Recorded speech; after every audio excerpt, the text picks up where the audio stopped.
Hi, everybody. I just wanted to stop in and share some insights I have been having over the past, I don't know, week, but before that, even a month, 6 months, a year, lifetime.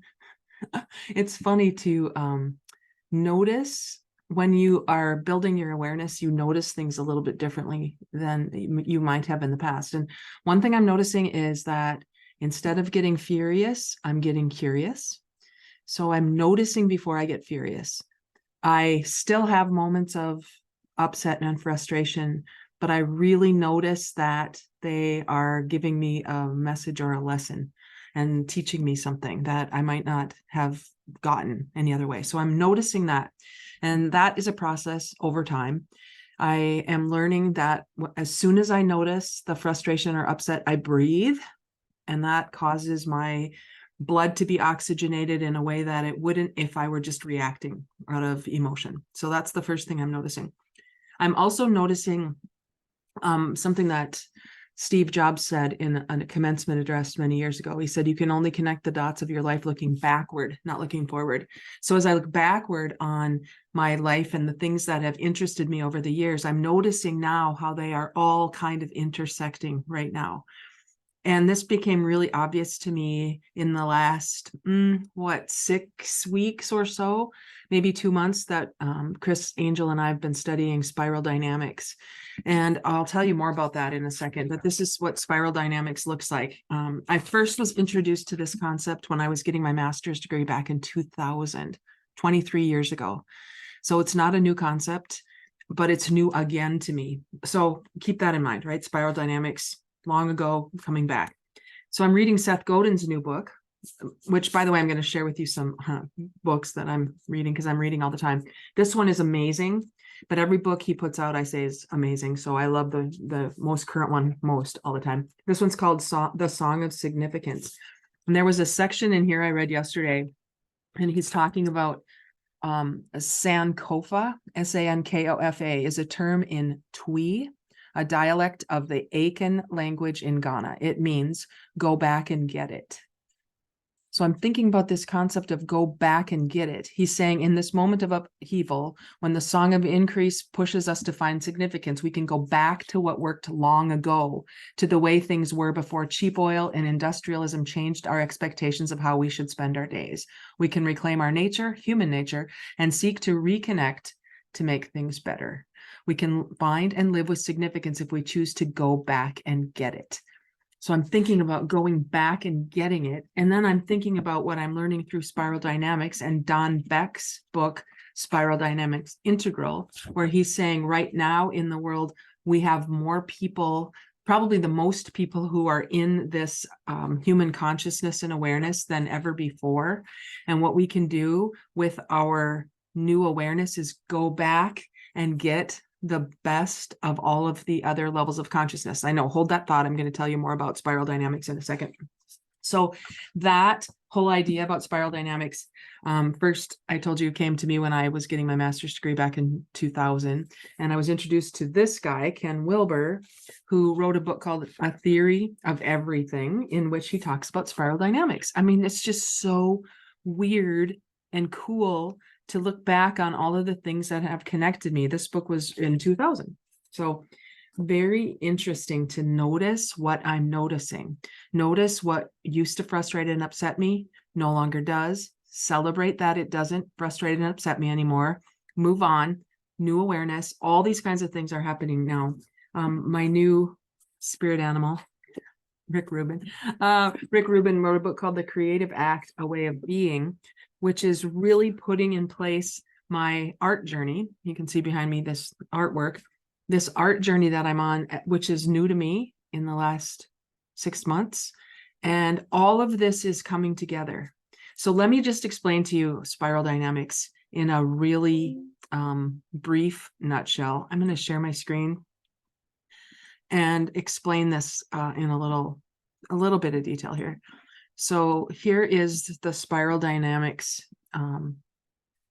graphic that we've been talking about in our Enlightened Leadership Lab. And I'm not sure what you see on the screen for your view, but I'm going to just tell you what this says and just give you a little bit more context.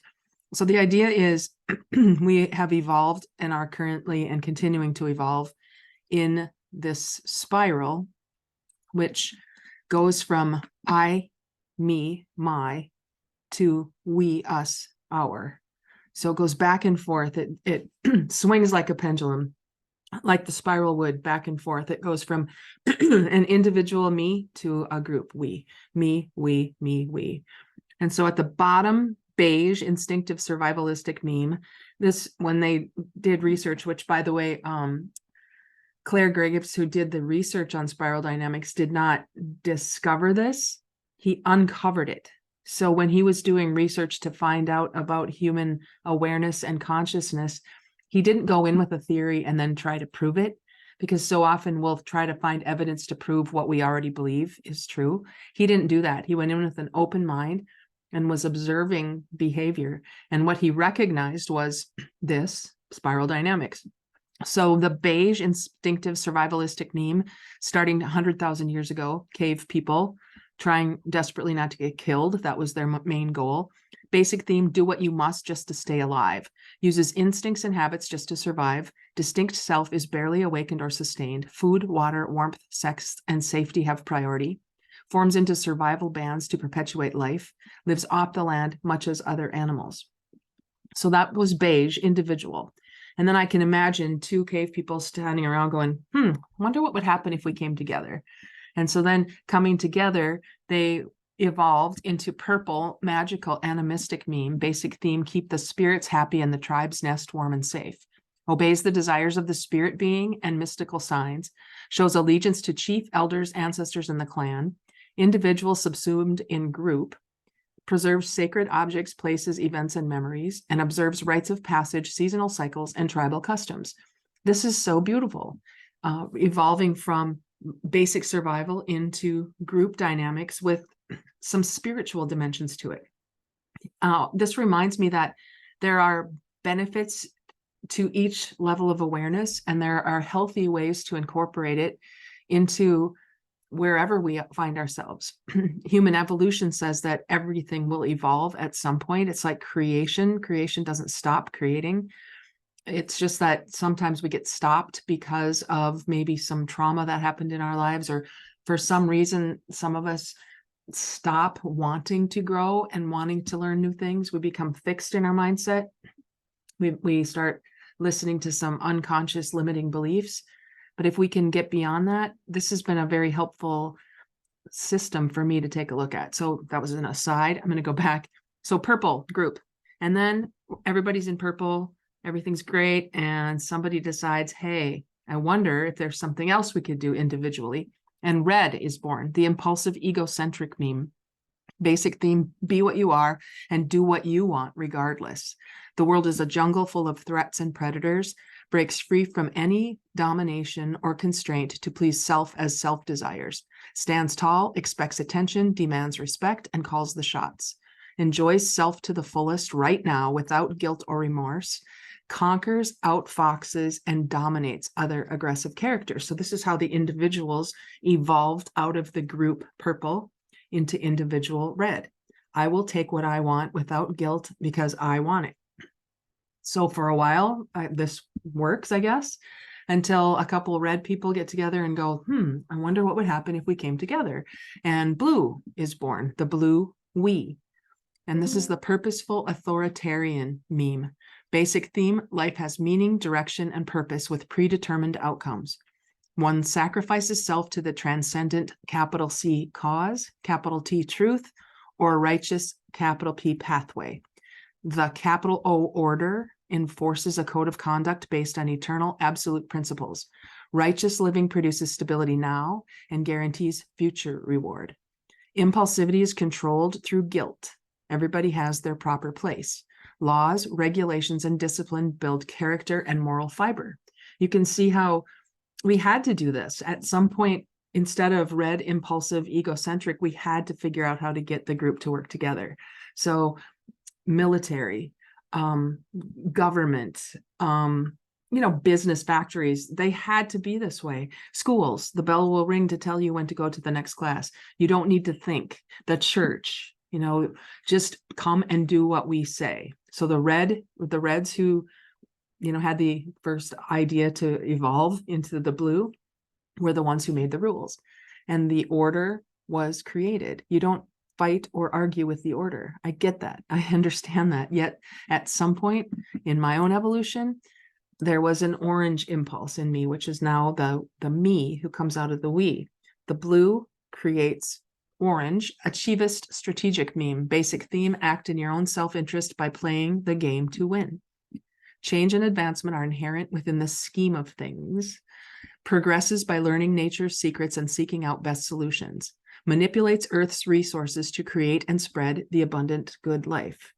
I can think of examples, do what I do, follow me, you can have what I had, we will spread the good life. Because the next one says optimistic, risk-taking, and self-reliant people deserve success. So if you are optimistic, risk-taking, and self-reliant, and you follow me and you come and join my thing or do what I'm selling, you too can have the abundant good life. Societies prosper through strategy, technology, and competitiveness. Look at entrepreneurial ventures all over the place. This is what it is. Orange individuals have an idea and they evolve from the group blue, where the order is in charge, to now being competitive and figuring out a different strategy because they're playing the game to win. But at some point, those orange individuals come together and evolve into a group, green, the we, which is communitarian, egalitarian meme. Basic theme, seek peace within the inner self and explore with others the caring dimensions of community. The human spirit must be freed from greed, dogma, and divisiveness. Feelings, sensitivity, and caring supersede cold rationality. Spreads the earth's resources and opportunities equally among all. Reaches decisions through reconciliation and consensus processes, and refreshes spirituality, brings harmony, and enriches human development. So you can see how that out of orange individual came green group. And so all of this is the first 6 levels of the spiral dynamics system that Claire Graves discovered and Don Beck promoted through his work, as did Ken Wilber. These are called the first tier subsistence values. And at some level, then, there's another big shift in awareness, in consciousness, in evolution that ends up being what they call yellow. The individual comes out of the green group, and yellow now is the integrative meme. Basic theme, live fully and responsibly as what you are and learn to become. Life is a kaleidoscope of natural hierarchies, systems, and forms. Natural hierarchies, systems, and forms. The magnificence of existence is valued over material possessions. Flexibility, spontaneity, and functionality have the highest priority. Differences can be integrated into interdependent natural flows, and understands that chaos and change are natural. So in the lower awarenesses, we fight change, we resist things, we believe we know best. And in yellow, we finally understand that, there's a natural order to things, that chaos and change are not to be resisted, but they're part of the evolutionary system. So yellow individuals then evolve into turquoise group. And this is the holistic meme. Basic theme, experience the wholeness of existence through mind and spirit. The world is a single dynamic organism with its own collective mind. Self is both distinct and a blended part of a larger compassionate whole. Everything connects to everything else in ecological alignments.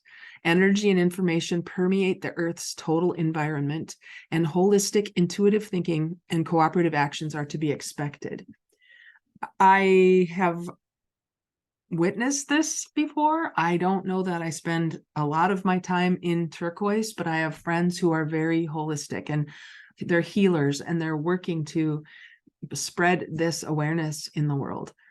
We're not there as a collective yet, but can you see how this process of awareness can create such a different awareness for where people are? And I'm starting to recognize, in looking back, again, the books that I've been reading, the things that have been coming to my awareness, it's not I don't have the need to judge like I used to. I used to judge things because I wanted to be accepted and I wanted to belong. So I would judge things that weren't what I thought I needed to be. And sometimes I would judge the things that were in my awareness, but I didn't have a community for. So I would say things like, yeah, that's dumb. That's a dumb idea, isn't it? When I really believed it was a good idea in an evolutionary way. But because I just was too afraid to go against the grain or not fit in with the group, I didn't listen to my higher awareness. And right now, it's becoming so much clearer to me as I have far less need to judge people who aren't like I am. And I just see things differently. I see in a different level of awareness. And so I guess the reason I wanted to just share this here today is because I don't think I'm alone in this evolutionary process. I believe there are a lot of people who are feeling similarly, kind of looking for people to connect with, to have these kinds of conversations, not to just have a conversation and philosophize, not that there's anything wrong with that, but also to then take that awareness into the living of their lives with their families, their communities, their jobs. I really do believe there's a way to elevate the consciousness around areas like leadership and communication so that we can stop working so hard to divide and start putting some effort toward what we do want instead. I know that's a possibility because I have seen it and I do see it. I look for it and I notice it now. I notice how people are longing for a place they can be. Not that they have to always do and prove and deserve. And I did this so that I can get this reward. Not for that, but because they just can be who they are being. And I know to some people who are at a different level of awareness, I mean, I get it. It sounds airy-fairy and ooey gooey. I get it. I understand how it would be hard to hear a different language if you're not yet in that awareness. But what if there were an opportunity to at least consider a possibility that something else besides where we find ourselves in this angst-ridden existence could be possible? Again, I don't know how. I don't know if I could be completely wrong about this, but what if I'm not? What if the conversations that we could have could actually lead to a lighter feeling? Because getting into a space where I have to prove myself and I have to pound and hustle and grind feels heavy. I really believe there are other options. I don't know whether they will be better, but the only way to better is through different. We have to do something different if we want a different result, said Albert Einstein, right? That would be insanity if we kept doing the same thing and expected different results. So these are the kinds of things we talk about in the Enlightened Leadership Lab on Mondays. And if this is at all interesting to you, I know this would be a place you would find your people. The conversations are rich, and not only in the lab, but who we become because of our consistency with being in the lab once a week. Who we become in that process is somebody different for our communities and our families and our workplaces. We're less interested in dividing, and we're more interested in what we might be able to do to bring new ideas forward in a way that doesn't feel so hard. So if that's interesting to you, I'll put some information in the comments here. So thanks for letting me spew that information. I just want to get it all out and show you how the dots are connecting for me when I look back. So I would love to have you join us in the lab, or just reach out to me if you have any questions about this. There's a shift. There's a shift. I don't think we can deny that. After COVID, I mean, the world shut down. The whole world shut down. That I can't even imagine that we made it through that. And so here we are on the other side of that. What are we going to do so that doesn't happen again? What are we going to do so that we can have conversations that bring us together? Even if we have differing opinions about things, what if we could see the humanity in each other? And that would allow us to communicate and be heard and be gotten. I can't imagine now a world that doesn't have that element in it. And we're creating that community in the lab. So I hope you'll join us. Thanks. Take care, everybody.